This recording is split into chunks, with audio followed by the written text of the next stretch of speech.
اللہ کا فرشتوں کی مجلس میں حضور کی ثنا کرنا یہ درود ہے۔ حضور کی مدح فرمانا، محبوب کی شانوں کو بیان فرمانا۔ یہ صحیح بخاری میں صلاۃ کا ترجمہ حضرت ابو العالیہ رضی اللہ تعالی عنہ سے کیا گیا ہے۔ تو پھر درود کا مفہوم بہت وسیع ہے۔ حضور کی مدح و توصیف، حضور کے حسن کا بیان، حضور کے خصائل کا عنوان، آقا کریم کے شمائل کا تذکرہ، حضور علیہ السلام کے فضائل کی باتیں، حضور کی عظمتوں کا عنوان، یہ سب کچھ درود کے زمرے میں آتا ہے۔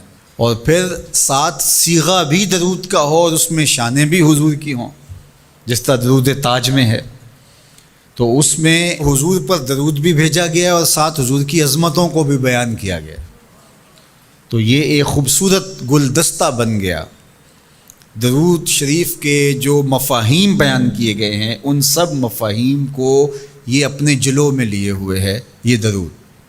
تو کثرت کے ساتھ حضور علیہ السلام پر درود پڑھنے کی تلقین فرمائی گئی۔ حضرت ابی بن کعب رضی اللہ تعالیٰ عنہ فرماتے ہیں کہ آقا کریم نے ترغیب دی درود شریف پڑھنے کی، باقی امور اور عبادت، ذکر فکر، تو میں نے عرض کی، ارشاد فرمائے کہ میں آپ پر کس مقدار میں درود پڑھوں، کتنا وقت، کتنا درود پڑھوں؟ تو آقا کریم نے فرمایا ما شئتا، جتنا تم چاہو۔ فرماتے ہیں میں نے کہا میں چوتھا حصہ درود پڑھوں گا، باقی 3 حصے دیگر عبادات اور دیگر وظائف اذکار بجا لاؤں گا۔ فرمایا جس طرح تم چاہو، جو تمہاری مرضی، لیکن اگر درود کی مقدار کو بڑھا دو تو تمہارے لیے بہتر ہوگا۔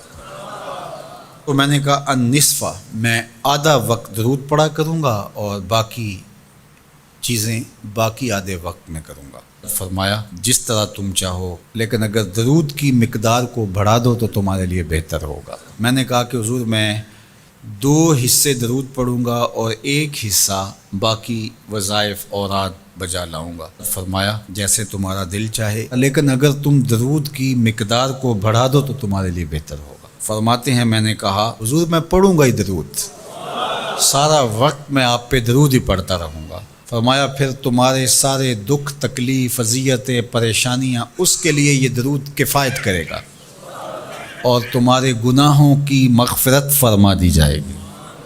تمہاری پریشانیاں، تمہاری اذیتیں، تمہارے دکھ، دور موجود میں لفظ بولا جاتا ہے ٹینشن، تمہاری ساری ٹینشن، تمہارے سارے معاملات حیات کی بے ترتیبیاں، پریشانیاں، دکھ، اذیتیں، سب کچھ ختم ہو جائے گا۔ درود سب دردوں کا مداوع ہو جائے گا، سب دکھوں کا علاج ہو جائے گا، سب پریشانیوں کا حل ہوگا، سب مصیبتوں کا مداوع بن جائے گا، اور ساتھ ساتھ تمہارے گناہ بھی بخش دیے جائیں گے۔ تو درود جتنی کثرت کے ساتھ پڑھا جائے اللہ کی اتنی ہی رحمتیں نازل ہوتی ہیں۔ تو باقی وظیفے، باقی اوراد وہ بھی فضل و شرف والے ہیں، لیکن حضور نے فرمایا کہ پھر تمہارے لیے درود ہی کافی ہو جائے گا۔ اللہ اکبر۔ فرمایا جو میرے اوپر 1 مرتبہ درود بھیجتا ہے اللہ اس پر 10 رحمتوں کا نزول فرماتا ہے۔ اور ایک حدیث میں آیا جو 1 مرتبہ میرے اوپر درود بھیجتا ہے اللہ اس کے 10 گناہ معاف کرتا ہے، 10 درجے بلند کرتا ہے اور 10 رحمتوں کا نزول فرماتا ہے۔ تو درود پڑھا حضور پہ کام اپنا بن رہا ہے۔ تو درود پڑھنے سے انسان کا باطن سنورتا ہے، اندر پاکیزگی نصیب ہوتی ہے، گناہ دھلتے ہیں، عیب دھلتے ہیں، پریشانیاں ختم ہوتی ہیں، مصیبتیں، آلام، مصائب، دکھ، ٹینشن، پریشانی جو کچھ بھی ہے یہ ختم ہوتا ہے، اور درود پرسکون بنا دیتا ہے انسان کو۔ راحت بخش ہے وظیفہ، سرور انگیز ہے یہ وظیفہ، نور بیز ہے یہ وظیفہ، ماحول میں شگفتگی پیدا کر دیتا ہے۔ اگر درود شریف پڑھو گے تو تمہاری بہت ساری پریشانیاں ختم ہو جائیں گی، تمہارے دکھوں کا مداوع ہوگا، تم ریلیکس ہو جاؤ گے درود پڑھنے۔ یہ درود شریف کی برکات ہیں۔ 1 مرتبہ درود پڑھنے سے 10 رحمتیں نازل ہوتی ہیں، اور جو بار بار حضور پہ درود پڑھتا ہے تو بتاؤ کہ کتنا بڑا ذخیرہ رحمتوں کا اس کے اطراف میں پھیل گیا۔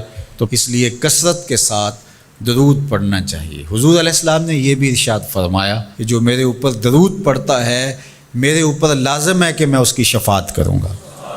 شفاعت رسول کے حصول کا ذریعہ درود بنتا ہے، چونکہ ہمارا آسرا ہی حضور کی شفاعت ہے۔ وہ دامن شفاعت کھولیں گے تو ہم گناہ گاروں کا کام بنے گا، اور وہ نصیب کیسے ہوگی حضور علیہ السلام کی شفاعت؟ کثرت درود سے۔